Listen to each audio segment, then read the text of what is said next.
Hello students, BSc second year के सभी students का आज की फिजिक्स ऑनलाइन क्लास में स्वागत है। लास्ट वीडियो में हम पढ़ रहे थे ऊष्मा इंजन। ऊष्मा इंजन की दक्षता अपन आज ज्ञात करेंगे। ऊष्मा इंजन पढ़ रहे थे हम, और इसके द्वारा किया गया कुल कार्य हमने ज्ञात किया था W बराबर 2.303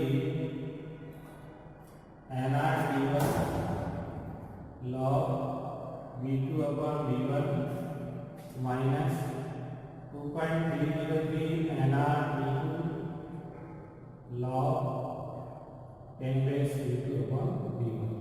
ये किया गया कार्य हमने ज्ञात कर लिया था। ऊष्मा इंजन का जो कार्नोट चक्र हमने समझा था, कार्नोट का ऊष्मा इंजन हमने पढ़ा था।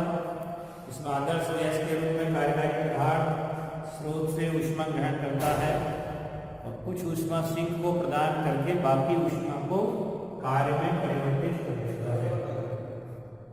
तो मान लीजिए कार्यकारी पदार्थ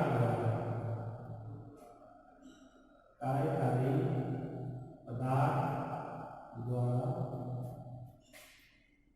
स्रोत से ऊष्मा स्रोत द्वारा ग्रहण की गई ऊष्मा ऊर्जा Q1 है।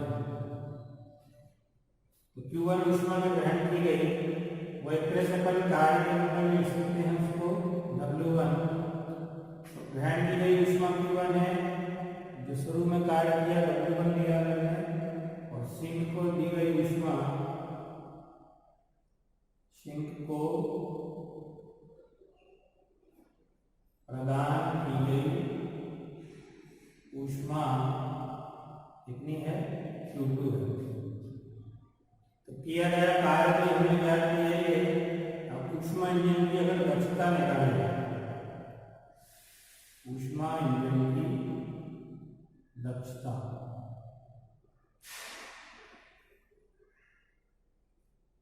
तो ऊष्मा इंजन की दक्षता कैसे ज्ञात करेंगे अपन? ηpercent बराबर प्रतिशत में ज्ञात कर रहे हैं। तो कार्यकारी पदार्थ द्वारा किया गया कुल कार्य, कार्यकारी पदार्थ द्वारा किया गया कुल कार्य को हम W लिखा है अपॉन स्रोत से ग्रहण की गई ऊष्मा, स्रोत से ग्रहण की गई ऊष्मा ऊर्जा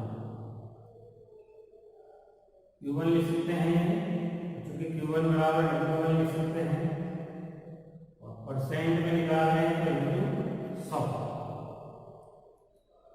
तो किया गया W/W1 इंटू 100। अब W का मान क्या है? 2.303 nRT1 log 10⁻V2/V1 minus 2.303 nRT2 log 10⁻V2/V1 upon W1 बराबर क्या था? 2.303 nRT1 log 10⁻V2/V1। पहले W1 निकाला है, चारों कार्य निकाले W1, W2, W3, W4 और इंटू 100। ठीक है, अब इसको सॉल्व करते हैं। क्या कॉमन आ रहा है इसमें से? 2.303 nR log 10⁻V2/V1 कॉमन आ रहा है, नीचे से कट जाएगा। तो कुल मिलाकर हमारे पास क्या बचा? सूत्र में T1 माइनस T2/T1 और इंटू क्या है? 100। तो कार्बन का जो ऊष्मा इंजन है उसकी दक्षता ज्ञात करने का ये सूत्र हो गया T1 माइनस T2/T1, या ट्रेवलेबल लिखते हैं इसको। T1 का भाग दिया 1 माइनस T2/T1 इंटू 100। ये चूंकि कार्य जो हमने लिखा है ना डब्ल्यू को हम क्या लिख सकते हैं, कार्य क्या किस वक्त कौन परिवर्तित हुआ कार्य में, Q1 स्रोत से ली गई ऊष्मा और Q2 सिंक को दी गई। तो जो ऊष्मा ली उसमें से सिंक की ऊष्मा घटा दो तो बचा हुआ ऊष्मा ऊर्जा है वो किसमें परिवर्तित हो गया, कार्य में। कार्य कितना हो गया Q1 माइनस Q2। तो Q1 ली, Q2 सिंक को दे दी, अब जो इनका बचा हुआ है यानी डिफरेंस वो किसमें परिवर्तित हो गया, कार्य। तो W की जगह ये लिख सकते हैं थीटा परसेंट बराबर, यहाँ इस फॉर्मूले में W की जगह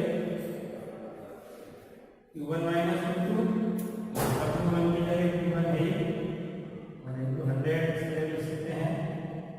तो दक्षता का सूत्र ये कर सकते हैं 1 minus Q2 upon Q1 into 100। Q1 का भाग नहीं, Q1 कट गया, 1 रह गया, minus Q2 upon Q1 into 100। तो इस तरह अपन ऊष्मा इंजन की दक्षता याद कर सकते हैं। अब इस सूत्र से साफ स्पष्ट हो रहा है कि दक्षता किस पर डिपेंड करती है। देखो दक्षता का जो फॉर्मूला है उसमें T1 minus T2 upon T1, या 1 minus T2 upon T1। T1 किसका ताप है, ऊष्मा स्रोत का, और T2 किसका ताप है, ऊष्मा सिंक का।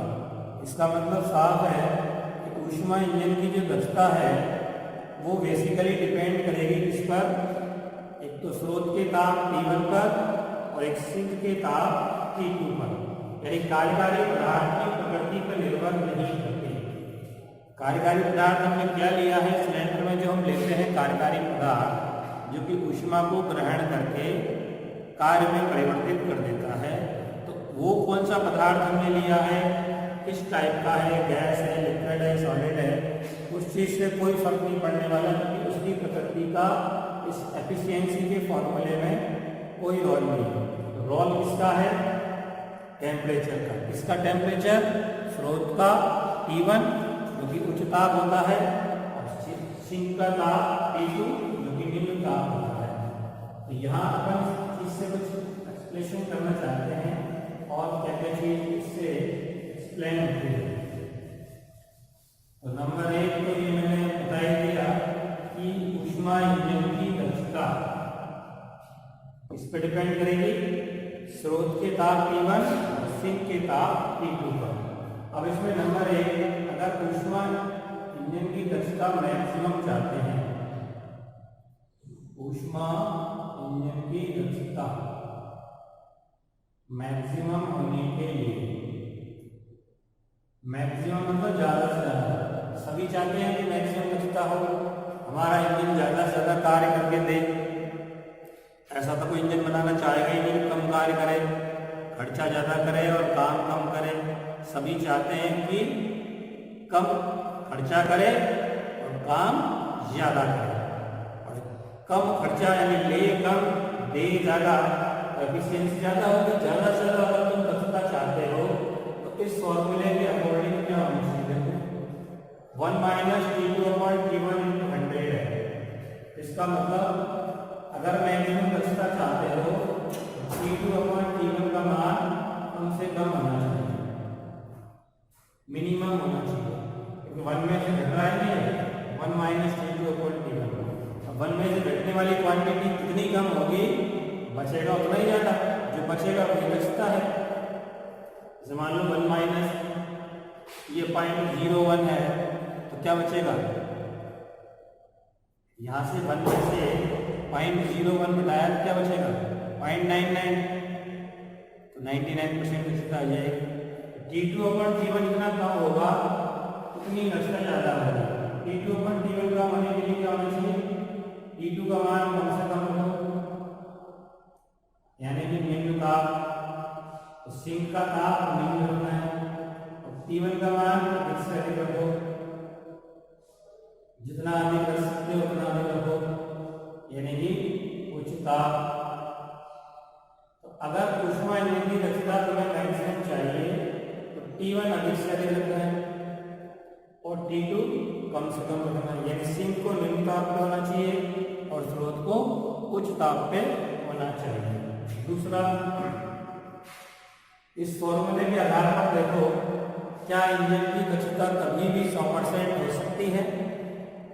भाई हम तो ये चाहते हैं कि 100% हो। सारी दुनिया चाहती है किसी भी इंजन के लिए कि जितना वो खाए उतना कार्य करके दे, संपूर्ण ऊष्मा ऊर्जा को कार्य में परिवर्तित कर दे।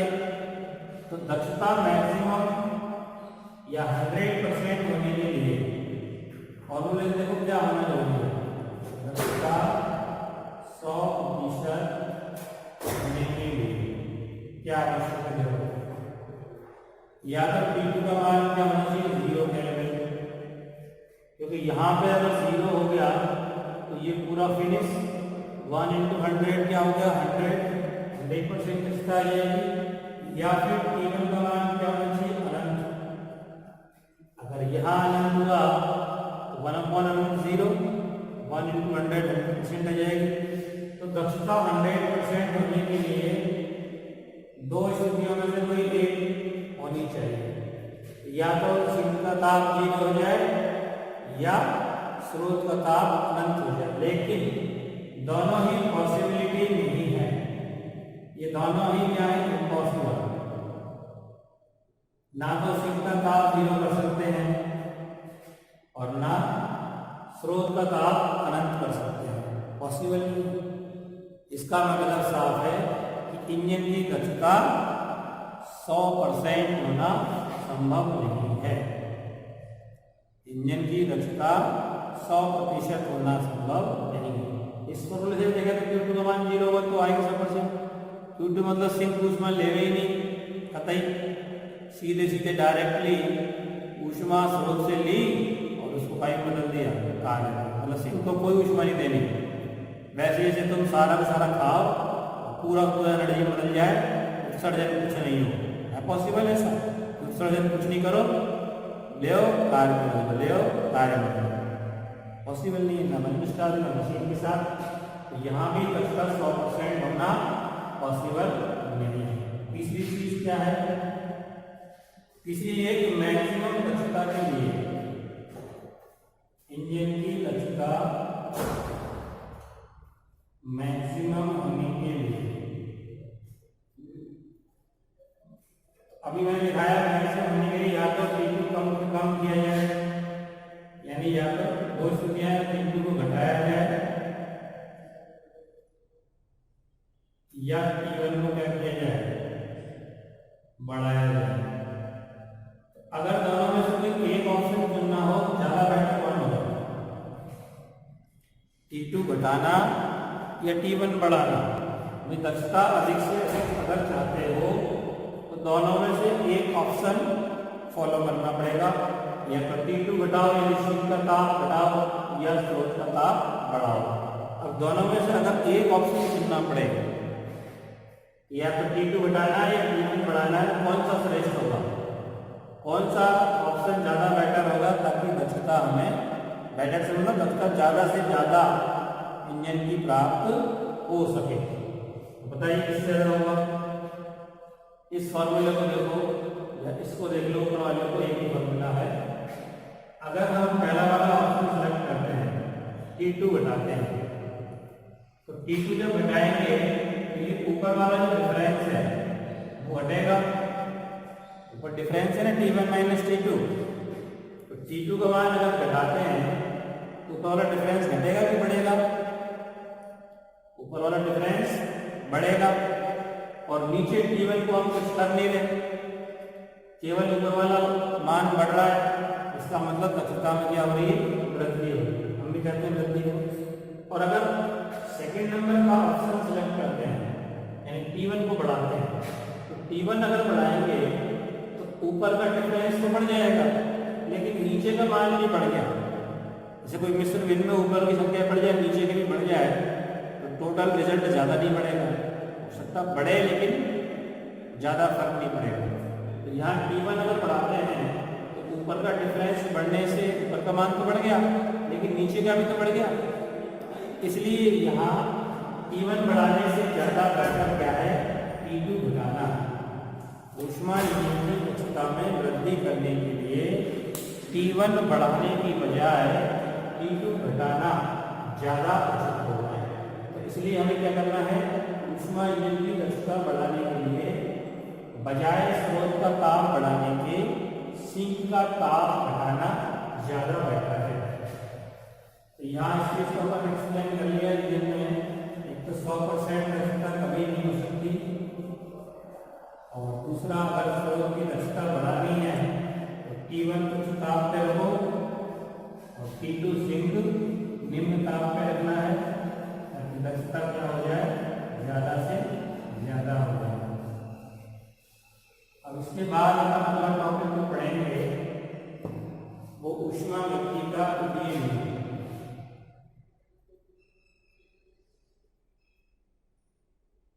ऊष्मागतिकी का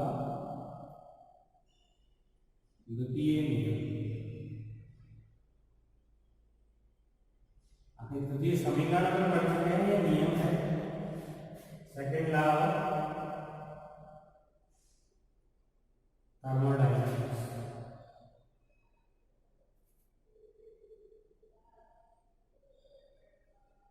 ऊष्मागतिकी का द्वितीय नियम। तो द्वितीय नियम जो है वो दो स्टेटमेंट पे डिपेंड है।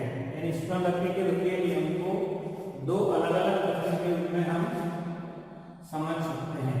पहला जो है केल्विन और प्लांक का कथन, केल्विन एवं प्लांक का कथन। ऊष्मागतिकी के द्वितीय नियम में दो कथन हैं। तो पहला कथन क्या है, केल्विन और प्लांक का कथन। क्या कथन है, पहले बार ध्यान से लीजिए। इनके अकॉर्डिंग कोई भी ऐसा ऊष्मा इंजन बनाना संभव नहीं है, पॉसिबल नहीं है, जो स्रोत से ली गई ऊष्मा ऊर्जा को सीधे ही कार्य में परिवर्तित कर दे। यानी बिना सिंक का उपयोग किए, बिना सिंक को कुछ भी ऊष्मा दिए स्रोत से ली गई संपूर्ण ऊष्मा को कार्य में परिवर्तित कर दे, ऐसा इंजन बनाना संभव नहीं है। यानी इसका अपन दूसरे रूप में ये कह सकते हैं कि अगर ऊष्मा इंजन से सतत रूप से कार्य प्राप्त करना है, कंटिन्यूअस कार्य उससे हमें लेना है, तो सिंक का होना अति आवश्यक है। बिना सिंक के कोई भी इंजन लगातार कार्य नहीं कर सकता। एक बार हो सकता कर दे, लिया कार्य में बदल दिया, खत्म। लेकिन हमें कंटिन्यूटी चाहिए, सतत कार्य की प्राप्ति चाहिए। इंजन का मतलब ये लगातार चलता रहे, कोई मिनट 2 मिनट के लिए थोड़ी इंजन चलता है। तो सतत कार्य की प्राप्ति के लिए क्या करना पड़ेगा। प्लांक का कथन जो है तो ये कह रहा है कि स्रोत के साथ साथ सिंक का होना भी परम आवश्यक है। इसको अपन यह समझ सकते हैं, केल्विन प्लांक का कथन कि ये हम दिखा रहे हैं कि ऊष्मा स्रोत और सिंक को यहाँ दिखा रहे हैं। ऊपर सिंक दिखा दो, नीचे स्रोत दिखा दो, नीचे सिंक दिखा दो। ये मान लो हो गया तुम्हारा ऊष्मा स्रोत, इसका ताप क्या है, T1 केल्विन।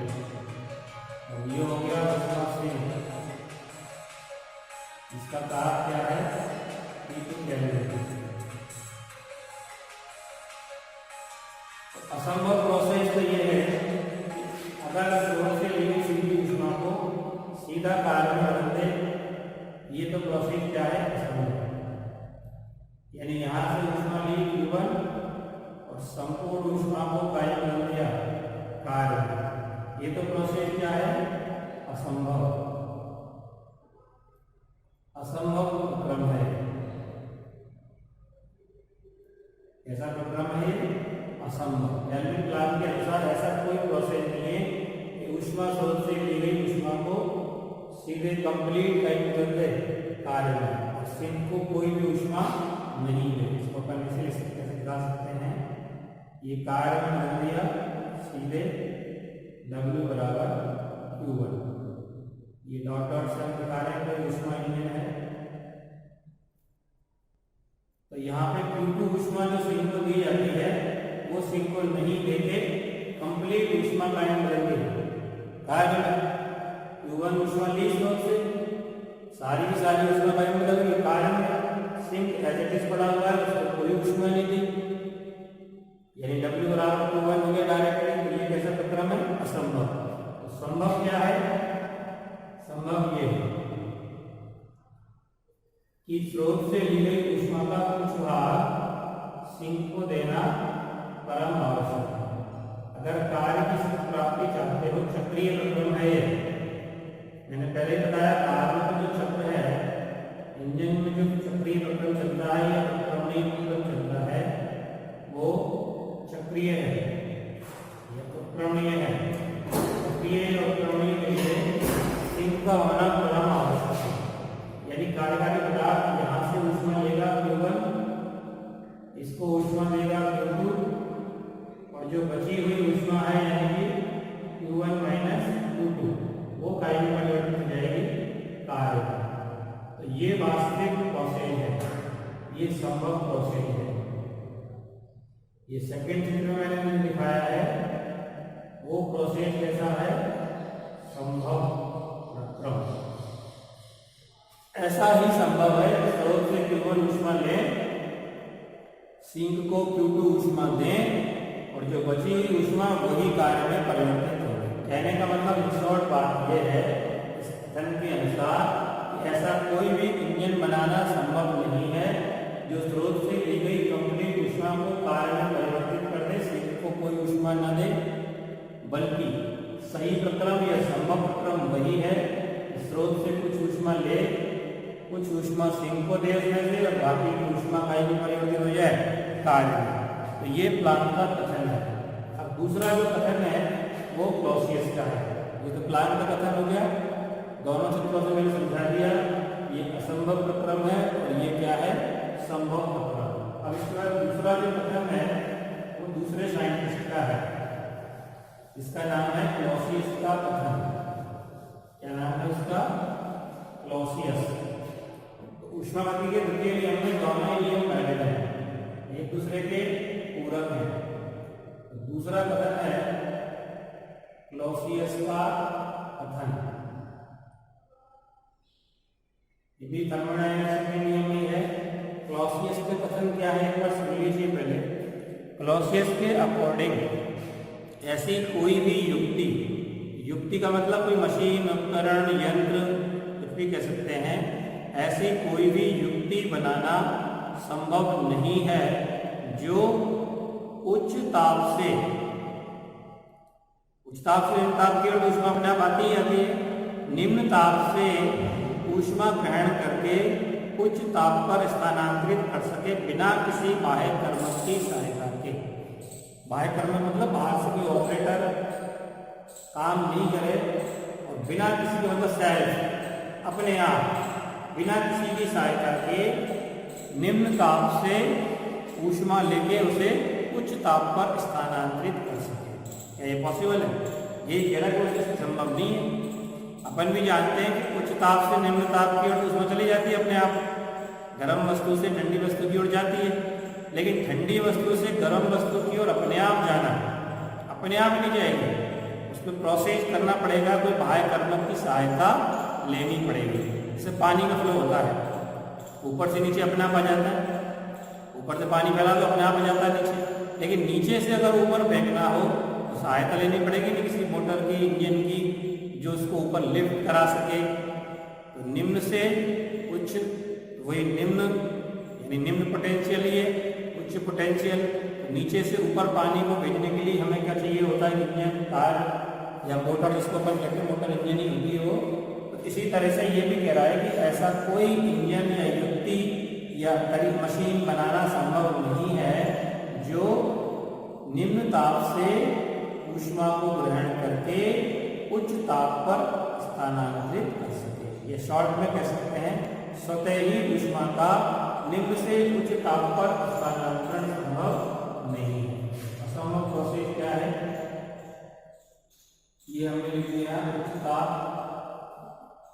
T1 पे, और ये नीचे हमने निम्न ताप ले लिया यहाँ पे, निम्न ताप सोर्स है T2 पे। निम्न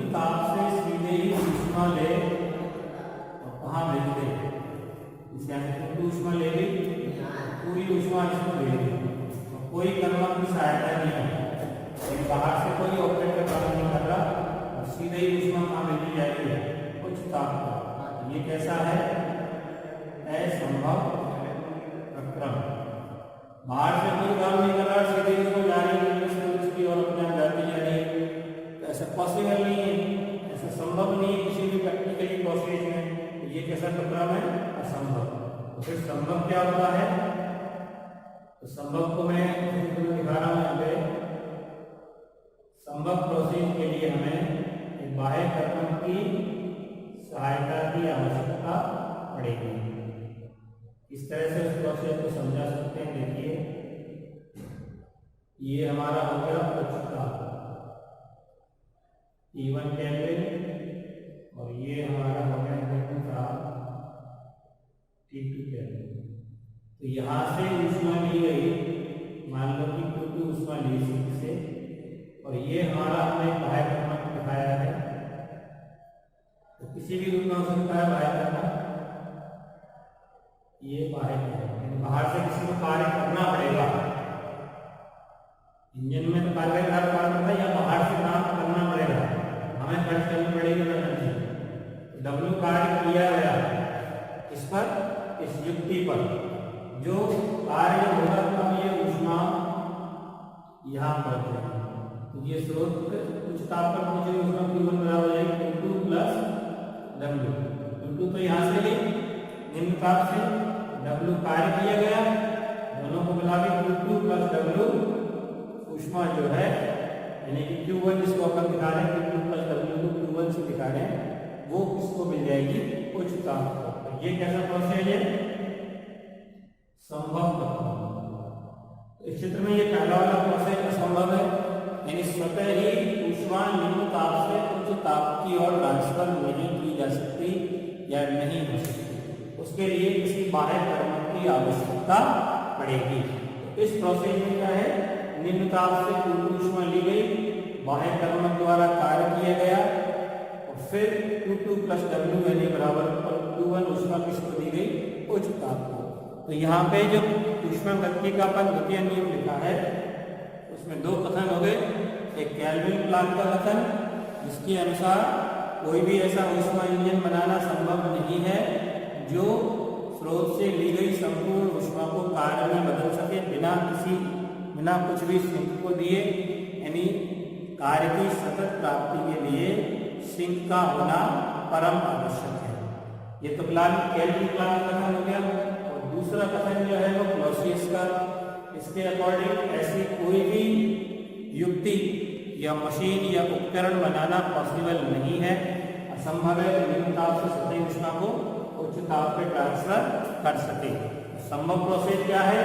बाह्य कर्मक की सहायता लेनी पड़ेगी, तब निम्न ताप से ली गई ऊष्मा Q2 को उच्च ताप पर स्थानांतरित कर सकता है। तो दोनों कथन एक दूसरे के पूरक हैं, यानी अगर पहला वाला कथन सत्य है तो दूसरा भी सत्य है, पहले को अगर असत्य प्रूव करते हैं तो दूसरा भी सत्य, दोनों एक दूसरे के ही पूरक हैं।